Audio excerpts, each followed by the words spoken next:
오신 성도님들 주님의 이름으로 환영합니다.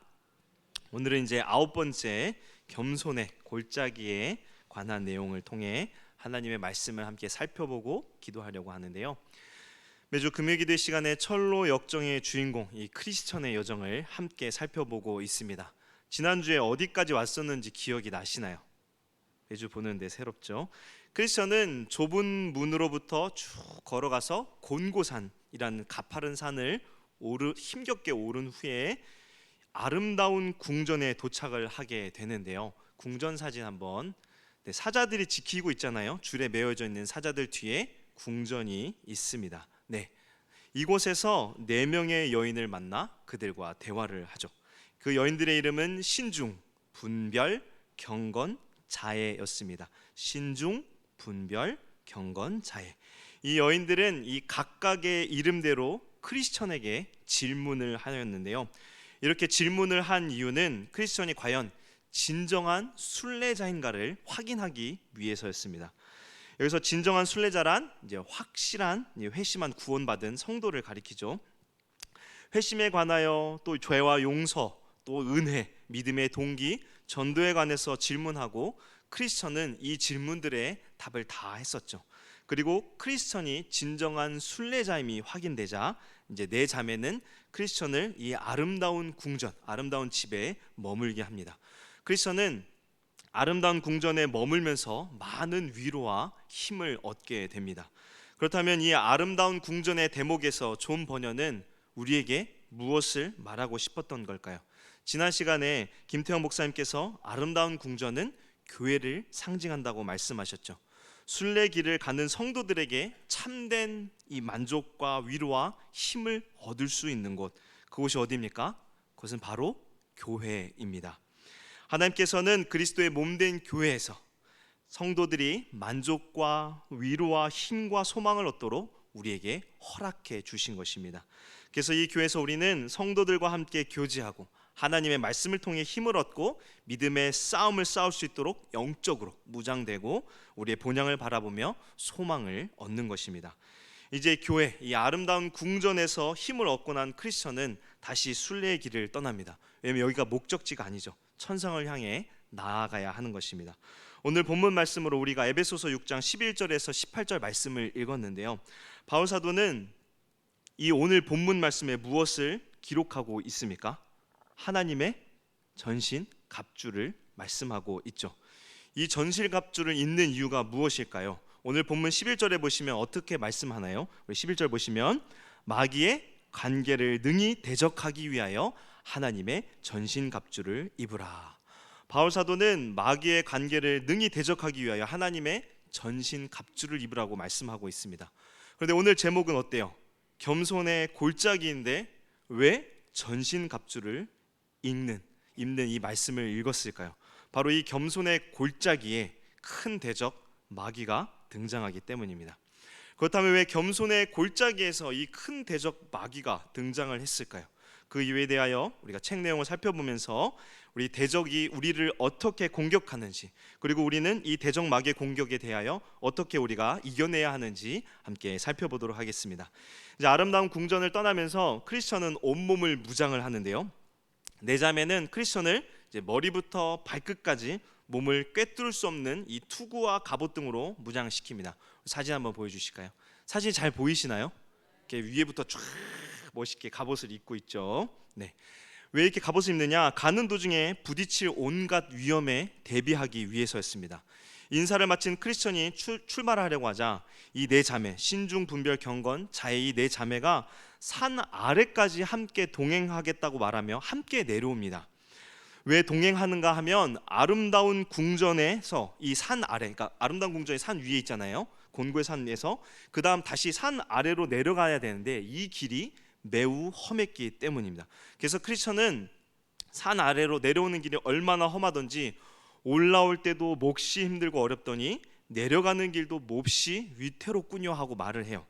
이에 분별이라는 여인이 이 길이 겸손의 골짜기여서 그렇다라고 말을 합니다. 그리고 겸손의 골짜기는 위태로운 길로 도중에 미끄러지지 않도록 아주 조심해야 된다고 주의해서 말을 합니다. 이에 크리스천은 명심하여서 매우 조심스럽게 천천히 내려가지만 더 한두 번 정도 더 미끄러지게 됩니다. 산 위에 아름다운 궁전에서 내려가는 길이 왜 험하고 위태롭게 만들어졌을까요? 그 겸손의 골짜기라는 이름에서 우리가 유추할 수 있는데요. 크리스천은 아름다운 궁전에서 은혜와 영적 풍성함을 누렸습니다. 함께 식탁에 교제를 나누고 평화라 이름하는 침실에서 평안히 쉬고 자고, 또 말씀을 읽고 믿음의 선배들을 들으며 힘을 얻고 기쁨의 이 산을 바라보면서 소망을 얻었죠. 보통 이러한 은혜를 풍성히 누린 성도들에게 가장 위험한 것이 무엇인가 하면 바로 영적 교만입니다. 왜냐하면 하나님께서 주신 은혜를 스스로를 돌아보며 믿음이 강하다고 교만한 확신을 가질 수 있기 때문입니다. 이것이 무슨 뜻인가 하면 하나님의 은혜로 모든 것이 순조롭게 되면, 또는 우리의 기도가 잘 응답되어졌을 때 그 순간만큼은 우리가 하나님께 감사하고 영광을 돌릴지 모르지만 그 이후에는 우리는 우리의 능력으로, 우리의 믿음으로 이 모든 일들이 되어진 줄 착각하게 되는 것입니다. 어느 순간 하나님을 의지하는 손을 놓고 스스로를 믿으며 교만해지는 것이죠.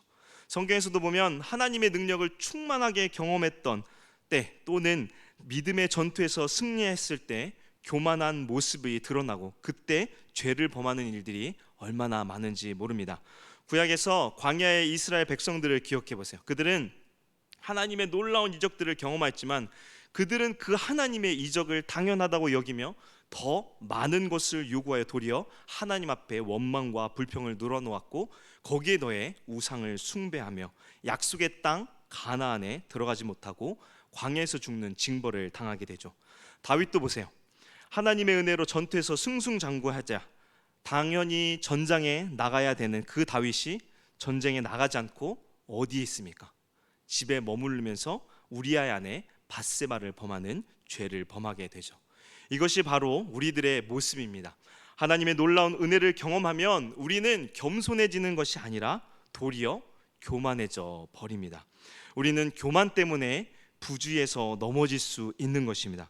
그래서 바울 사도는 고린도전서 10장 12절에 이렇게 말씀하죠.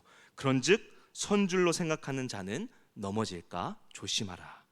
교만은 결코 세상 사람들만 저지르는 죄가 아닙니다. 은혜 받은 자들, 특히나 영적 승리를 경험했거나 만족스러운 은혜를 경험한 사람들에게 교만이 찾아와 넘어뜨린다는 것입니다. 그렇게 아름다운 궁전에서 내려가는 길에 위험한 겸손의 골짜기가 있는 이유는 교만함을 버리고 겸손하도록 하기 위함인 것입니다. 하나님께서는 우리가 겸손한 자가 되기를 원하십니다.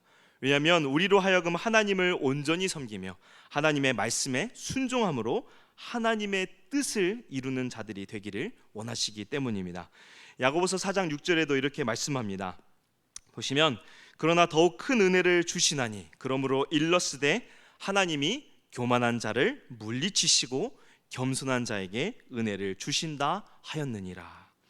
하나님께서는 스스로를 의지하는 자가 아닌 하나님을 의지하는 자, 즉 겸손한 자를 부르시고 겸손한 자에게 은혜를 주신다고 말씀합니다. 성경에 나오는 하나님의 사람들은 우리와 다를 바 없는 연약한 자들이었습니다. 다만 그들은 전적으로 하나님을 믿고 의지하였던 사람들입니다. 그들이 자신이 아닌 하나님을 의지할 때 하나님께서 말씀을 주셨고 구원의 능력을 베푸셨던 것입니다. 이처럼 우리는 겸손한 자가 되어야 합니다. 우리가 영적으로 잘 무장되어 있다고 여겨지고 하나님의 은혜가 내 안에 충만하다고 느껴질 때 우리는 잘못된 확신과 교만으로 넘어질 수 있습니다. 우리에게 날마다 필요한 것은 바로 하나님 앞에 무릎 꿇고 그분께 순종하는 겸손입니다. 이 겸손한 자들이 되어 하나님의 뜻을 이루는 저와 여러분 되기를 원합니다. 이제 내 자매와 헤어진 크리스천은 이내 겸손의 골짜기에서 더 큰 난관에 봉착하게 되는데요. 채 얼마도 나아가기 전에 한 추하게 생긴 괴물을 만나게 된 것입니다. 겸손의 골짜기에서 바로 이 괴물을 만나게 된 것이죠. 이 괴물의 이름은 아볼루온이었는데요. 이 이름에 대하여 요한계시록 9장 11절에 이렇게 말씀합니다. 보시면 그들에게 왕이 있으니 무저갱의 사자라. 히브리어로는 그 이름이 아바돈이요 헬라어로는 그 이름이 아볼루온이더라. 헬라어로 아볼루온은 파괴자를 의미하는데요, 이 무저갱의 사자라고 불리는 아볼루온을 이 겸손의 골짜기에서 만나게 된 것입니다. 이 괴물에 대한 묘사를 보면요, 책에 괴물의 모습은 소름이 끼칠 정도로 흉측하게 짝이 없었는데 몸에는 이 물고기 같은 비늘로 덮여 있는데 이것을 자신의 자랑으로 삼았다고 합니다. 등에는 이제 용과 같은 용의 이제 날개 같은 것이 솟아 있었고, 이 발은 곰의 발과 같았고, 배에서는 시뻘건 불길과 검은 연기가 쏟아져 나오고 있었고요. 입은 사자의 입과도 같다고 설명을 하는데요. 사진 한번 보실까요? 어떻습니까? 무시무시하게 생기지 않았습니까? 이제 피부가 비늘인데 이게 정확하게 잘 나오진 않았지만, 저렇게 무시무시하게 생긴 것입니다. 사실 이 모습은 요한계시록 13장 1절 2절에 나오는 이 짐승의 모습과 유사한데요, 보시면 내가 보니 바다에서 한 짐승이 나오는데 뿔이 10이요 머리가 7이라. 그 뿔에는 10 왕관이 있고 그 머리들에는 신성모독이라 하는 이름들이 있더라. 내가 본 짐승은 표범과 비슷하고 그 발은 곰의 발 같고 그 입은 사자의 입 같은데 용이 자기의 능력과 보좌와 큰 권세를 그에게 주었더라. 존 번연은 이 요한계시록의 말씀을 읽고 이 아볼론의 모습을 이 책에서 비슷하게 묘사한 것 같습니다. 어쨌든 크리스천은 이 마귀를 만나게 되었는데 어찌나 두려웠던지 그만 돌아서서 도망쳐 버리려고 했습니다. 그런데 크리스천이 무엇을 입고 있죠? 하나님의 전신갑주를 입고 무장하지 않았습니까? 허리에 띠, 이제 가슴을 이제 보호하는 호심경, 이 머리를 보호하는 투구와 발을 보호하는 신, 그리고 공격을 막는 이 방패와 검으로 무장하였습니다. 특이하게도 존 번연은 이 전신갑주의 유일한 단점을 이야기하는데요, 책에서. 단점이 무엇일 것 같습니까? 저는 생각지도 못했는데 바로 등을 가리지 못했다는 것입니다. 사실 등까지 보호하는 갑옷은 없을 거예요. 왜냐하면 도망치기 위하여 갑옷을 입는 사람은 없기 때문입니다. 맞서 싸우기 위해 갑옷으로 무장하는 것이죠. 그렇기에 등에 대한 보호 장비는 없었던 것입니다. 존 번연은 책에서 이것을 말하고 있었어요. 그러나 맞서 싸우기에 앞서 이 아볼론이 너무나 무시무시하게 생긴 괴물이었기에 당연히 이 크리스천은 도망갈 생각이 가장 먼저 들었겠죠. 그때 크리스천은 등을 가리지 못한 이 약점이 생각난 것입니다. 그래서 크리스천은 자신의 등을 가리지 못했기에 만일 돌아서서 도망간다면 마귀의 이 창에 등을 관통될 가능성이 매우 크다는 것을 깨닫고 이 마귀와 용감하게 대항하기로 이제 마음을 먹습니다. 뒤로 도망치지 않겠다는 것입니다. 성경에서도 마귀에 대한 유일한 대처 방법은 그를 대적하는 것입니다. 우리 베드로전서 5장 8절에서 9절 말씀 우리 함께 읽겠습니다. 근신하라 깨어라 너희 대적 마귀가 우는 사자같이 두루다니며 삼킬 자를 찾나니 너희는 믿음을 굳건하게 하여 그를 대적하라. 이는 세상에 있는 너희 형제들도 동일한 고난을 당하는 줄을 알미라. 믿음을 굳건하게 하여 그를 어떻게 하라고요? 대적하라고 말씀하죠. 야고보서 4장 7절에도 유명한 말씀이 있습니다. 보시면은 그런즉 너희는 하나님께 복종할지어다 마귀를 대적하라 그리하면 너희를 피하리라. 마귀를 대적하라 그리하면 너희를 피하리라. 우리는 도망치는 것이 아니라 마귀와 대적하여 싸워야 하는 것입니다. 이 무시무시한 마귀는 이제 크리스천을 공격하는데요, 이 마귀 아볼론은 크리스천에게 어디서 와서 어디로 가는지를 묻습니다. 이에 크리스천은 모든 악의 소굴인 이 멸망의 도시에서 떠나 시온산으로 가고 있다고 자신을 소개하죠. 그러자 아볼론은 크리스천에게 이렇게 말을 하는데요, 스크린에 대사를 띄워주실까요? 그렇다면 내게 복종해야 할 신자들 중에 하나로구나. 왜냐하면 내 고향 근처의 모든 나라들은 다 내 것이고 나는 그들의 왕이며 신이기 때문이다. 그런데 너는 어찌하여 왕이 나를 배반하고 달아나려고 하느냐? 나는 내가 반성하여 다시 나를 섬기기를 원한다. 만일 그렇게 하지 않는다면 지금 당장 한 방에 너를 거꾸로 뜨리겠다.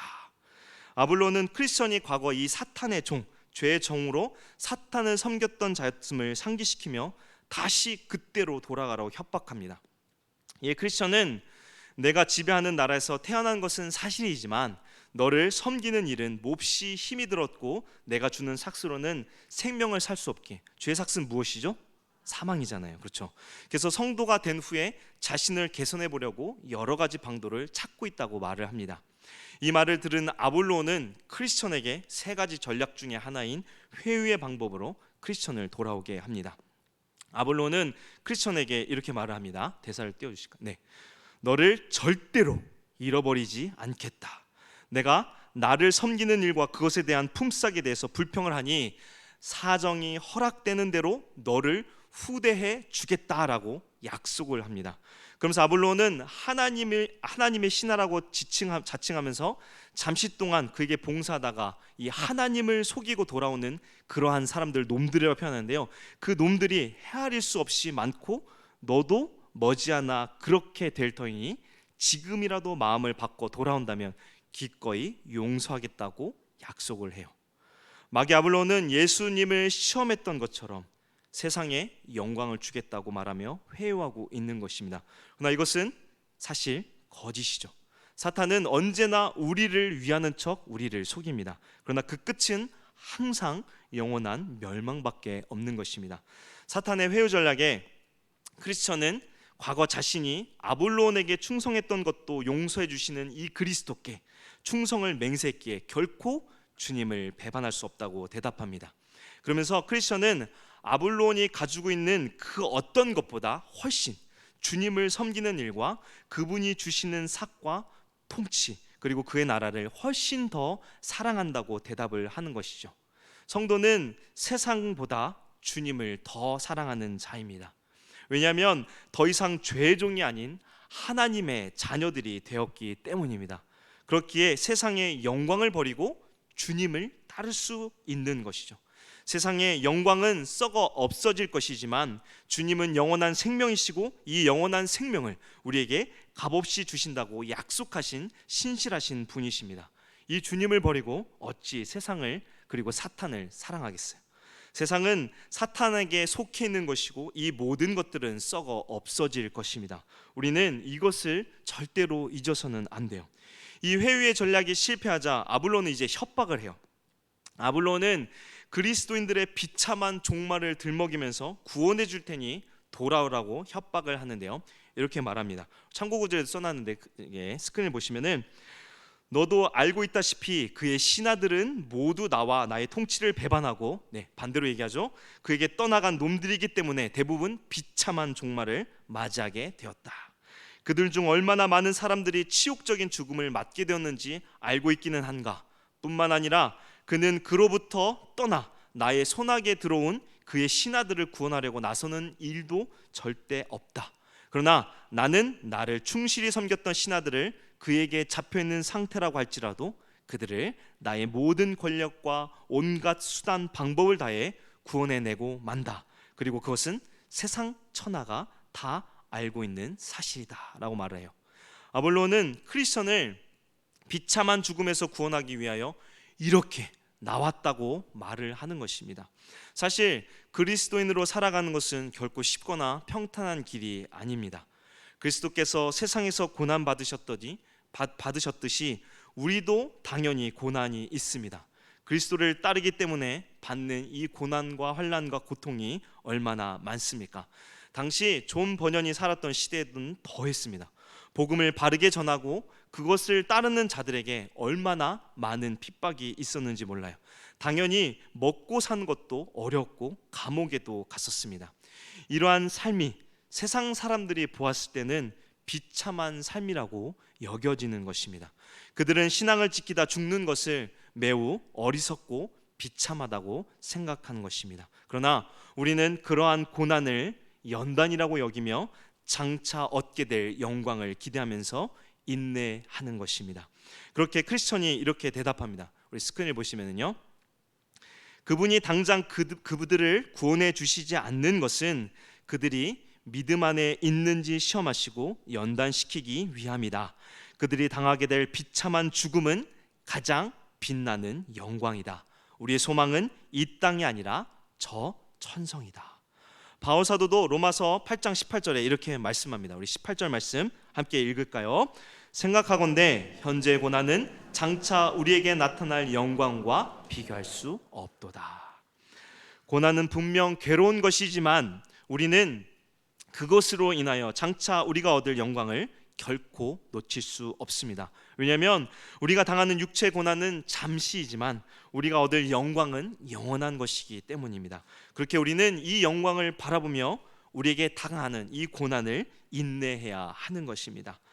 크리스천이 이제 이 협박으로도 안 넘어오자 아볼로는 이제 크리스천의 죄를 지적합니다. 우리 스크린을 보시면은요, 내가 길을 떠난 지 얼마 되지 않아 낙심의 늪에 빠졌을 때 결심이 흔들렸고 한 길로 계속 나아갔어야 했는데 세속의 유혹에 넘어가 다른 길로 빠져들고 말았으며 어리석은 잠에 빠졌다가 귀중한 증거들을 잃어버렸고 사자의 으르렁대는 모습을 보자 속으로 도망갈 생각을 품지 않았더냐.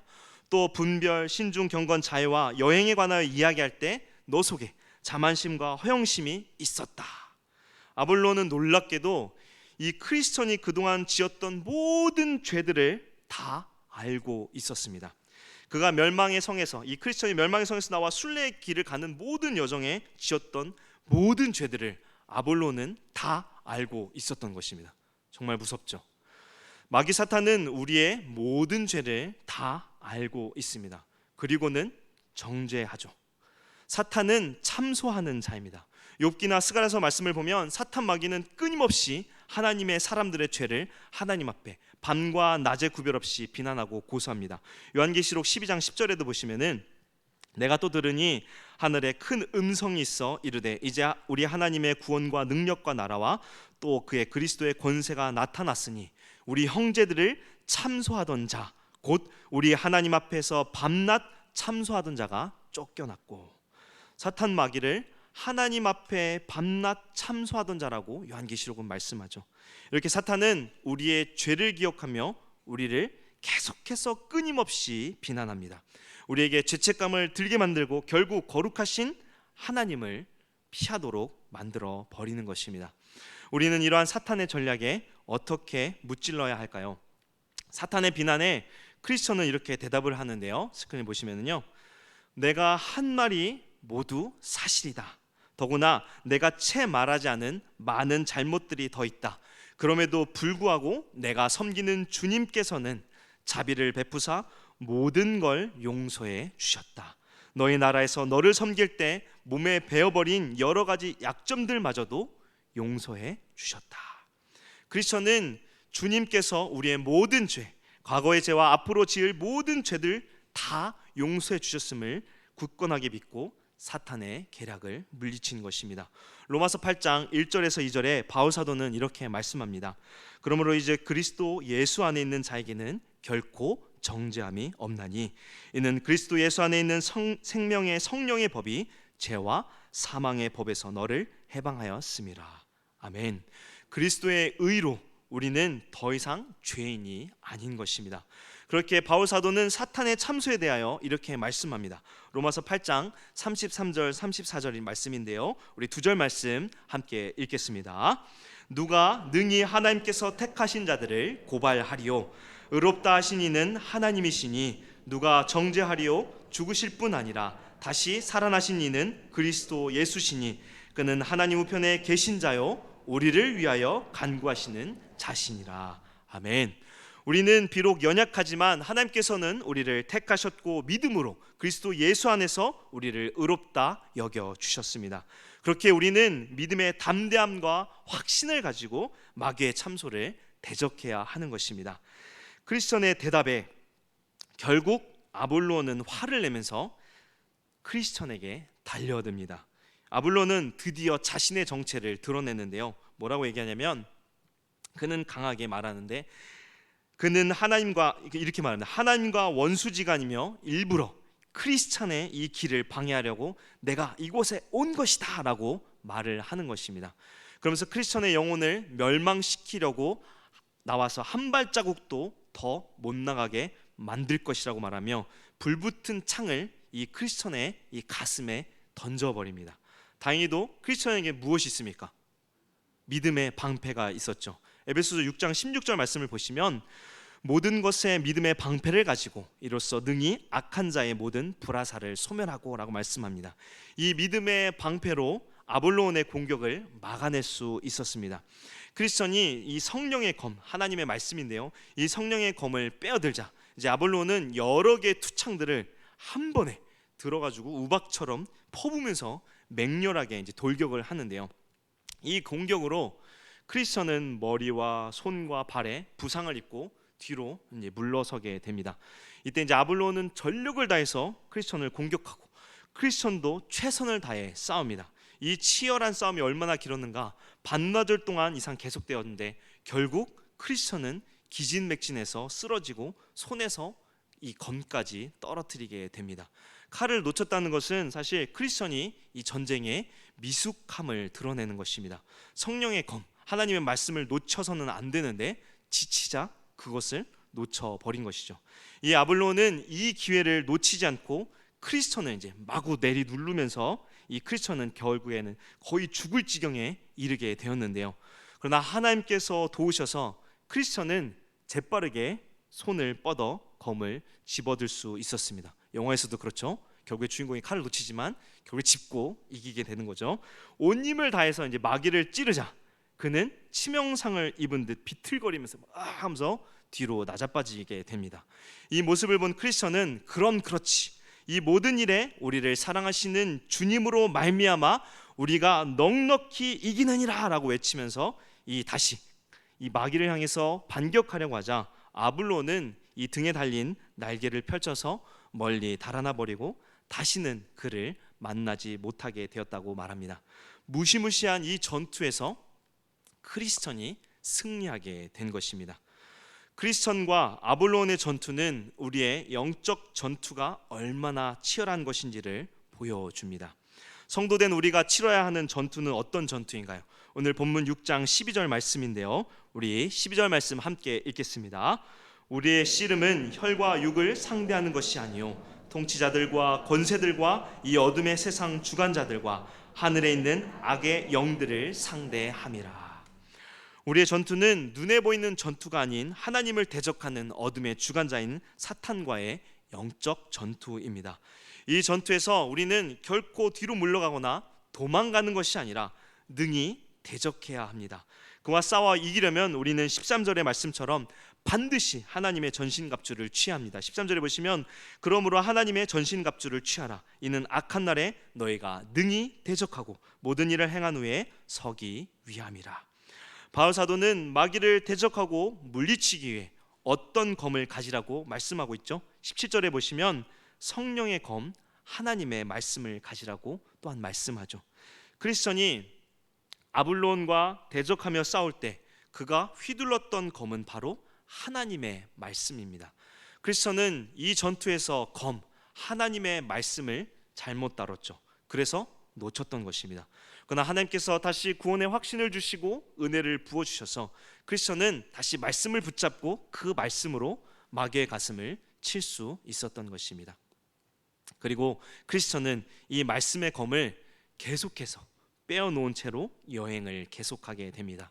그러자 이 겸손의 골짜기를 거의 다 지나갈 때까지 다른 마귀들의 습격을 받지 않았다고 합니다. 이처럼 우리에게 가장 중요한 무기 검은 바로 하나님의 말씀입니다. 우리가 말씀 앞에 바르게 세워지고 그리고 그 말씀에 순종하며 우리의 삶 속에 적용할 때 성령께서 우리에게 은혜를 주셔 우리는 마귀의 계계를 능히 이길 수 있는 것입니다. 말씀을 붙잡고 말씀에 순종하는 저와 여러분 되기를 바랍니다. 그리고 이와 더불어 중요한 것은 무엇인가? 우리가 무엇 하려고 여기 왔죠? 금요 기도회로 나왔죠. 우리가 말씀에 이 하나님의 전신갑주 다음으로 중요한 것이 바로 기도입니다. 그래서 바울 사도는 18절에 기도와 간구를 덧붙여서 하라고 말씀하는 것입니다. 우리 6장 18절 말씀 함께 읽겠습니다. 모든 기도와 간구를 하되 항상 성령 안에서 기도하고 이를 위하여 깨어 구하기를 항상 힘쓰며 여러 성도를 위하여 구하라. 아멘. 우리가 말씀을 잘 사용한 것뿐 아니라 하나님을 의지하기 위하여 기도하며 그분의 도우심을 받아야 합니다. 크리스천도 결국 주님의 은혜로 칼을 다시 잡게 되었고 승리하게 되지 않았습니까? 우리는 반드시 하나님의 은혜, 주님의 도우심이 필요한 존재들입니다. 크리스천은 겸손의 골짜기를 통해 그는 하나님 앞에 더욱더 나자니는 겸손한 자로 변화되었습니다. 우리가 영적으로 만족을 누리고 나의 믿음이 대단하다고 느껴질 때 반드시 교만이라는 죄가 뒤따릅니다. 그리고 그러할 때 하나님께서는 우리로 하여금 연단하셔서 하나님 앞에 겸손하도록 만들어 주셔서 주의 말씀에 순복하는 주의 백성들이 되게 하십니다. 또한 우리는 항상 영적 전투를 하는 자들임을 잊지 않고 하나님의 전신갑주로 무장하여 마귀를 대적하여 싸워야 합니다. 우리가 마귀와 맞서 싸우고자 할 때 하나님께서는 반드시 우리로 하여금 넉넉히 이기도록 은혜를 베푸실 것입니다. 이것을 기억하며 항상 영적 전투에서 능히 승리하는 겸손한 주의 용사들 되기를 주님의 이름으로 축원합니다. 함께 기도하겠습니다. 은혜로우신 하나님, 오늘도 우리가 주님 앞에 나와 주의 말씀을 듣고 깨닫게 하시니 감사합니다. 우리가 순례의 길을 걸어갈 때 주님 우리와 함께하여 주심을 믿습니다.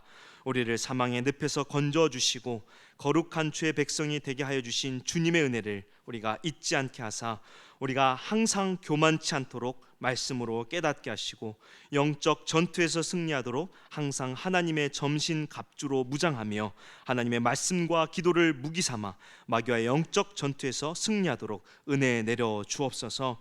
이 시간 우리가 함께 기도의 제목들을 가지고 기도합니다. 그리스도께서 베푸신 십자가의 은혜를 의지하며 담대하게 믿음으로 기도하오니 우리의 간구 가운데 역사하사 하나님의 놀라운 은혜를 경험하는 기도의 시간 되게 하여 주옵소서. 우리를 권하신 예수 그리스도 이름으로 기도합니다. 아멘.